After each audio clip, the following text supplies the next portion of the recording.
Now that you know how to target the right people, the next question is, where are we going? Where are they going once they see your ad show up on their feed? This is where the creative part comes in. It's the ad itself. The targeting can be perfect and your ad creative doesn't earn trust. The homeowners will scroll right past. That's why we use the simple formula: problem, proof, promise, prompt.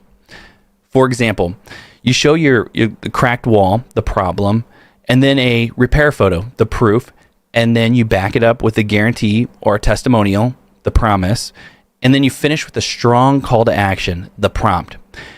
And here's a shortcut. You don't need to start from scratch. You can use Meta Ads Library. Just search foundation repair or basement waterproofing in your area, and you'll see what other contractors are running right now. And look at the format. Is it real? Is the photo real? Is it a carousel photo? And what copy are they using? And this will give you a guide so that you can model what's working today, and then add in your own photos in your own reviews to make it real and local.